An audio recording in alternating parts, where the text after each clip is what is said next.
time starting on Main Street. Mayor Biskupski kicked off the premier event where riders tackled 10 laps of the 6.8-mile downtown course, totaling 68 miles. Thousands of international fans and local spectators cheered on the pro athletes back to the finish line on Main Street. Dog lovers and their pals jumped into action for the 5th annual Yappy Hour event in Salt Lake City. The Puppy Paradise offered canines a place to play, relax, cool off, chill, and enjoy SLC's scenic park life. The excitement of the summer is not over. Join us for the next Yappy Hour on August 15th from 6 to 9 p.m. at Liberty Park, and again on September 15th from 5 to 8 p.m. at Fairmont Park. For details, visit slccityevents.com. For this week's interview, we hear from Nick Norris, Planning Director for Salt Lake City, about how planning and zoning play such a vital role in neighborhood development. We're a fairly unique city because of the grid that we were platted on when we were first settled. So big wide streets, big huge blocks, which from a neighborhood perspective is really challenging. You want smaller blocks and smaller streets because it helps build that interaction and that social fabric. And so we have a big challenge trying to face that, or trying to deal with that. What's one of the great things about Salt Lake City is when you get away from our core area into these neighborhood nodes, such as the Marmalade Block, everybody knows about 9th and 9th, or 15th and 15th, even Sugar House neighborhood on a little bit larger scale. When you start looking at those places, they all have a lot of common characteristics. There's places for you to go and meet people and interact with people, to run into your neighbors, run into your kids' friends from school, all of those things, whether it's at a business, a sandwich shop, a park, like I said, utilizing a trail.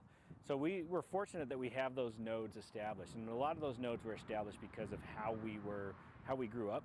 We grew up as a streetcar city. If you were to look at the old streetcar grid, a lot of those meeting points are where streetcar lines intersected. And so we have these not natural, but we have these historic patterns in our city that we're trying to capitalize on. We're in a period where we're trying to redo our zoning a little bit, and we're focusing on these nodes and our corridors because they're the opportunity and provide the best places for us to grow. One of the things that's really important is linking how we move around to where we're going, so that we can tie in our housing, our jobs, our shopping, all of those things, so that they can be relatively close to where people live, so they have choices on how they move about and where they're going. If your only choice is a car, then you add those added expenses. You get auto-oriented development like big parking lots, things like that, which don't generate revenue for the business owners, and they also don't generate property tax revenue for the cities. And so it's kind of a lost opportunity, and we want to reimagine that. So we're going through and updating our zoning to what's called a form-based code, and we're starting to do that strategically in those places where we either think there's great opportunity or where there's already really solid bones in place to build on. And so that's kind of what we're doing today. Hopefully what we want to talk about today is how we deal with that infill development. How do we respect the scale of what's around, but also achieve our city goals of housing and growth and those types of things. A form-based code, in the simplest terms, is basically, it's a type of zoning that looks at the type of building it is and the shape of the building versus the use of the building. Most of our zoning is a use-based, meaning you can do a list of permitted uses or a list of conditional uses, and then you just have some really loose kind of setbacks and building height regulations. Where in a form-based code, you're really looking at that type of building. So a townhome will have different characteristics than a single-family home, and you can cater those standards to those zoning rules to deal with that. Same with commercial businesses or public buildings like the library behind us.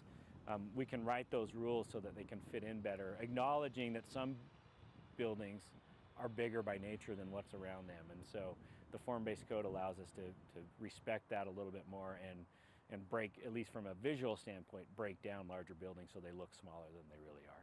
For more information, you can go to our website at slc.gov/planning.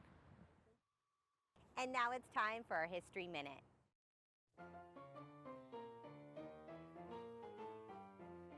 Although city leaders regulated the cost of fares, they did nothing to regulate the rights-of-way for the roads. As long as the price of the fare was right, just about anyone could lay rails on the street and operate a streetcar.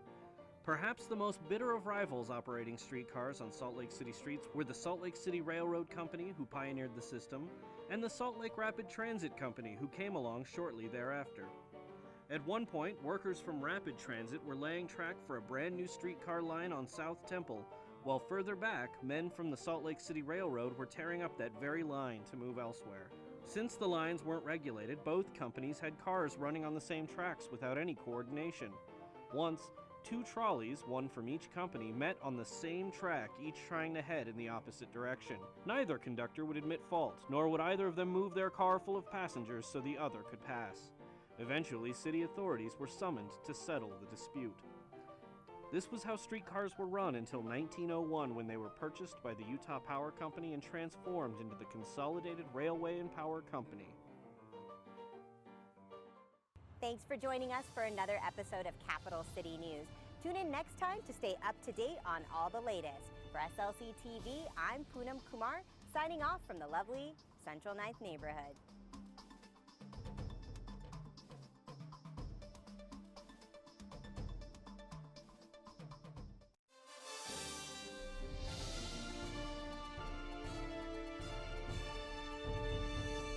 Thanks for joining us for another episode of Capital City News.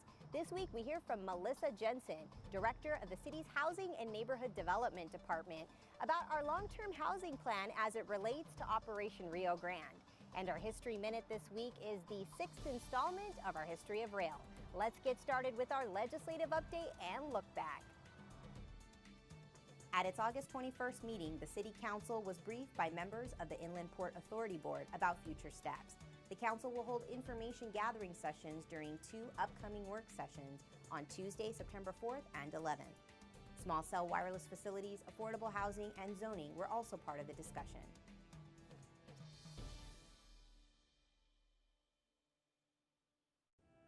Growing SLC, the city's 5-year housing plan reached a new milestone. Mayor Biskupski announced 2 new programs, one to expand fee waivers for developers and another to prevent the loss of units, regardless of income level. Visit the city's new online housing dashboard to learn more and track progress at slc.gov/hand. It's been 1 year since the launch of Operation Rio Grande. City, county, and state leaders met with partner agencies and the community to discuss the impacts, challenges, and next steps of the plan.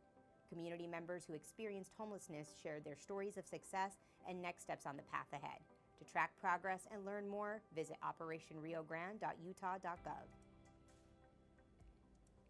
Over the next 2 years, residents and travelers along 1300 East will experience street reconstruction activities as crews renovate underground utilities and improve travel safety between 1300 South and 2100 South. The city hosted its first public meeting where community members met with the project team to ask questions, understand impacts, and overall benefits of travel and roadway safety. The first phase of the project will replace and repair a nearly 100-year-old sewer and water lines. The second phase will prolong the lifespan of the street by reconstructing deteriorated pavement and upgrading the drainage system. The project is expected to be completed in late fall of 2019. Business continues to grow in SLC. Over the last 2 years, the city's economic development team has attracted 29 companies, creating over 9,000 jobs and nearly $900 million in capital investments. Retail giant Amazon will soon open its regional fulfillment center in the northwest quadrant of the city. Mayor Biskupski toured the facility where customer orders will be picked, packed, and shipped for delivery. She also toured Task Easy, a national lawn care company who moved its headquarters to downtown earlier this year.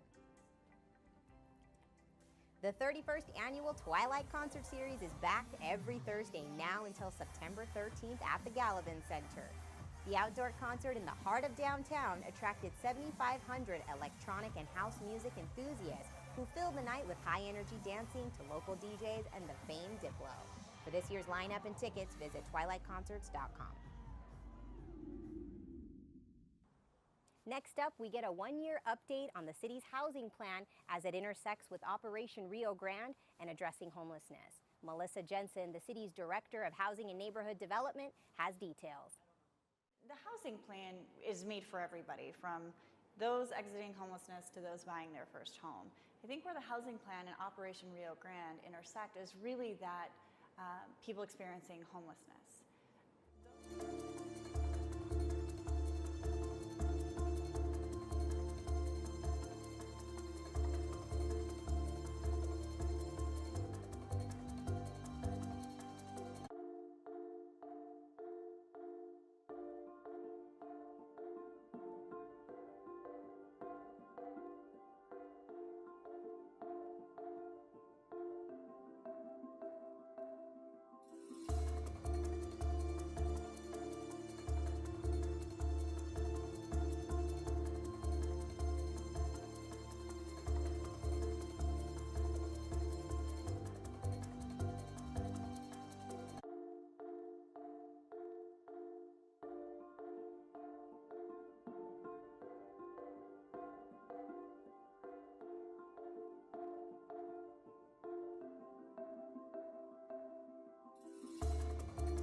Team, hello?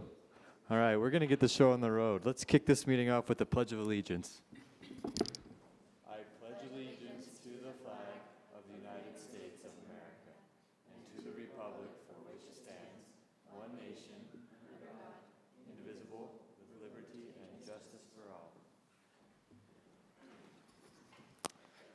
All right, I'd like to welcome everybody to our meeting tonight, all 4 of you, and all those who are tuning in at home. I think I can probably skip the large amount of items that we need to be respectful of tonight, but please make sure if you have handouts, give it to staff and they can hand it out to us, and be respectful of our 2-minute policy. If you have any other questions, a staff member can help you out. We are right now at item A4, the approval of minutes for Tuesday, August 14th and Tuesday, August 21st, 2018. So moved. Second. It's been moved by Councilmember Rogers and seconded by Councilmember Mendenhall. Any discussion to this item? All in favor? Aye. That motion carries. We are now at the public hearing portion of our meeting. We have a few opportunities each year, or each meeting, for public comment on a few items. And so today we are at item B1, which is an ordinance amending Salt Lake City Code relating to weeds and the clearing of real property. This is exciting local government stuff. So if you'd like to speak to this item, please. I'm not seeing any cards from staff, so anybody in the audience, if you'd like to speak, raise your hand. All right, I'll look for a motion. Mr. Chair, I move the council close the public hearing and defer action to a future council meeting. Second. It's been moved by Board Member Rogers and seconded by Board Member Johnston. All those in favor? Aye. Any opposed? Okay, that motion carries. Our second public hearing item this evening is item B2, regarding an ordinance amending Chapter 21A.46, Section 21A.52.030A, and Section 21A.60.020 of Salt Lake City Code pertaining to vintage signs. And I don't have any I have 2, 3. I have 2 cards. Great. All right, we'll kick this off with Judy Short, followed by Kirk Huffaker. Hi, guys. Hi, I'm Judy Short. I think we've been working on this sign ordinance for probably 5 years. And I turned out to be the defunct sign committee chair because the other guy moved away, which was too bad. And Lisa really wanted this done, so I'm glad we're getting this done finally. To us, this is, Sugar House has lost a lot of the old iconic stuff that everybody in the neighborhood seems to think they want, and it's missing. And the signs, if we can preserve some of the remaining signs, and we have a good handle on a lot of them, that'll go a step further in saying, hey, we're still here, we just look different. So I'd like to see you approve this tonight. Don't wait 2 more weeks, just get it done. Thank you. Thank you, Judy Short. Up next, Kirk Huffaker from Preservation, Utah. Good evening. Thank you for your time tonight. I've been a member of the Historic Signs Committee under the Sugar House Community Council as a resident of Sugar House, but also because I have an interest from my historic preservation work with Preservation Utah. And I was really glad that past council member Lisa Adams was very interested in this ordinance. But also beyond just the borders of Sugar House, she was interested in really looking at the entire city and having it apply citywide. Because signs in every neighborhood are important. It's part of the character that defines our city. As much as historic buildings, they're about places and cultural elements that may not be around anymore. They're legacy businesses sometimes. And so signs became important really citywide.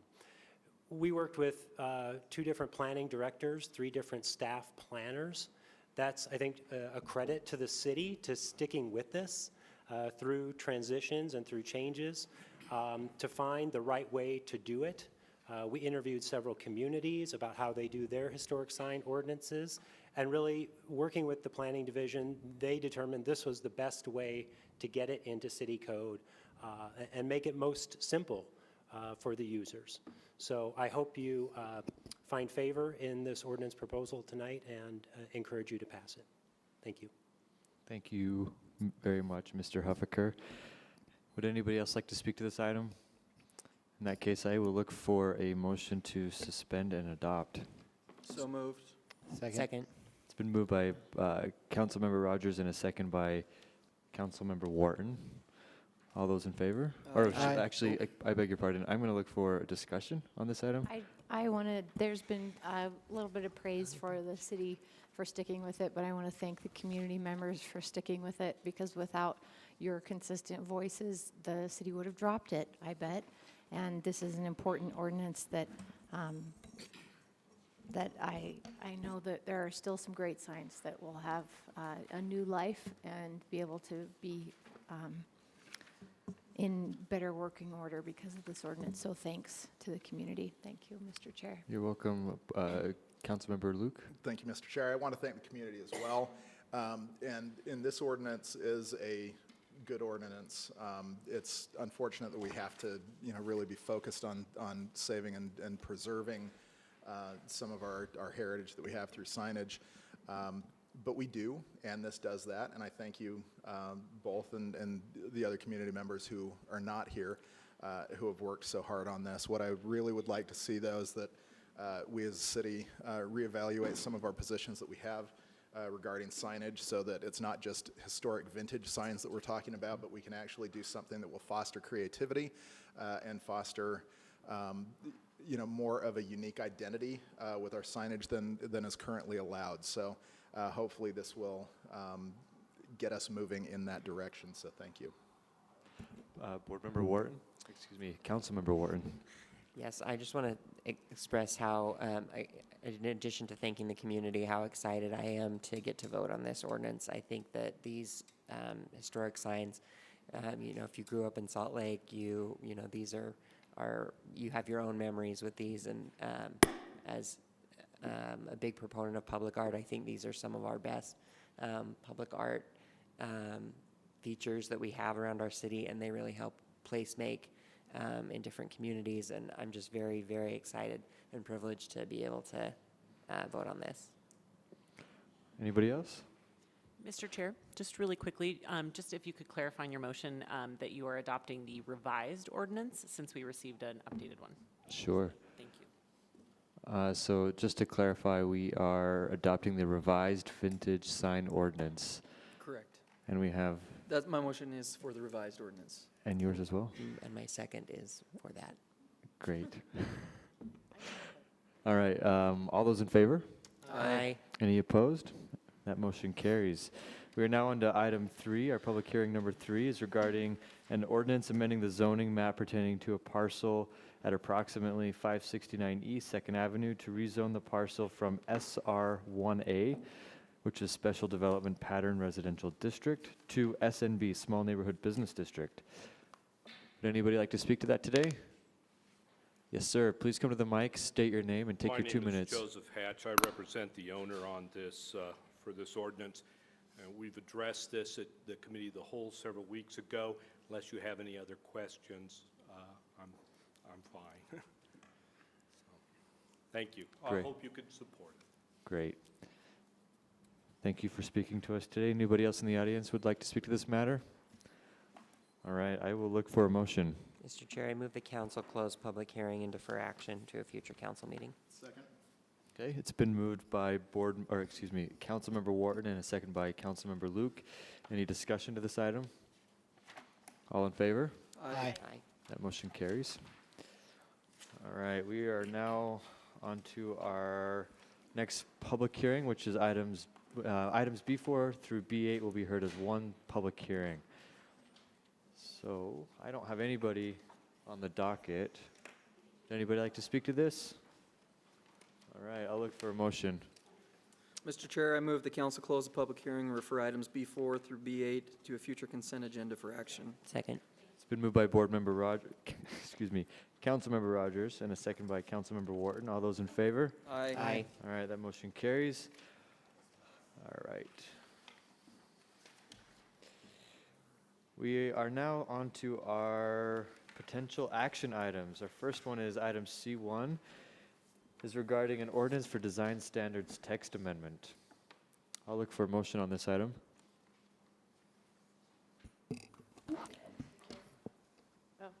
Mr. Chair, I move the council adopt an ordinance amending the Salt Lake City Code pertaining to design standards. Second. It's been moved by Councilmember Fowler and a second by Councilmember Mendenhall. Any discussion? All in favor? Aye. That motion carries.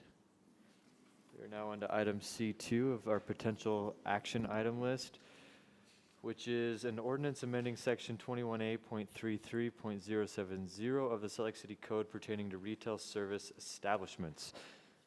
I'll look for a motion. Mr. Chair, I move that the council adopt an ordinance amending the Salt Lake City zone pertaining to retail services establishments in the MU zoning district. It's been moved by Councilmember Luke and a second by Councilmember Fowler. Any discussion? All those in favor? Aye. Aye. Motion carries. On to our last potential action item, which is an ordinance amending portions of Salt Lake City Code pertaining to the appeals process for decisions made by the Historic Landmark Commission. I'll look for a motion. Mr. Chair, I move the council adopt an ordinance amending various chapters of the Salt Lake City Code pertaining to the appeals process for decisions made by the Historic Landmark Commission. Second. It's been moved by Councilmember Mendenhall and a second by Councilmember Warden. Any discussion? All in favor? Aye. I'm Alrighty. opposed. All right, we are now on to our comments section. We had Mayor Biskupski here, I believe, for a moment, but we've got David Litt back. So any council member would like to offer a few ideas or thoughts to the mayor? Nada? Amy? No. Well, thanks for being here, David. We are at item D2, which is our general comment period. We only have one flyer or one comment card. That's for Cindy Cromer. It looks like Cindy has a handout as well, so we'll have staff hand that around while she provides her comments. Go ahead, Cindy. Hi there. Hi. My name is still Cindy Cromer. And the title of my unwritten book, as Councilmember Kitchen knows, is Unintended Consequences. Some of you have heard excerpts from many of the unwritten chapters. Those stories are almost always from Chapter 21A, our dilapidated patchwork zoning ordinance. Tonight's installment is different. It's about the administrative process for awarding contracts, which is at risk of running amok in our current building frenzy. One might think that awarding a contract to the lowest bidder would be a good fiscal policy. If you add to that policy, however, the current frenzy of development, you introduce a problem. The most skilled contractors and consultants are already very busy these days. Furthermore, they cannot respond quickly because we are at full employment. I'm not disparaging all contractors who offer the lowest bid. I'm just saying that in the present frenzy, the city's policy is risky and may not serve us well. In addition to the unintended consequence of awarding contracts to companies with credentials of needing more work, there are additional unintended consequences. City employees have to work even harder if the low bidder proves to be less than optimal. And I speak from extensive personal experience when I say that citizens also have to spend more time when the result of the lowest bid is less than optimal. What can you do if an administrative process is not adequate for the present frenzy of development? When the opportunity presents itself within a budgeting process, you can provide funding for a two-stage process: a request for qualifications, RFQ, followed by a request for proposals, RFP. Only companies which qualify should even be in the bidding process. I think of the lowest bid as having the potential to be the booby prize. I tell homeowners when they brag that they've gotten 3 competitive bids and chosen the lowest bidder that they may have erred. Once you add in the time required of city employees and people like me, Keep going, you're fine. and the maintenance cost and the change orders, the low bid may not have been the bargain it appeared to be after all. Thank you. Thank you, Ms. Cromer. Anybody else like to speak to the city council tonight? No? All right, we have no new or unfinished business items. So we are at the consent portion of our agenda. I'll move approval. Second. And it's been moved by Councilmember Mendenhall and a second by Councilmember Rogers. All those in favor? Aye.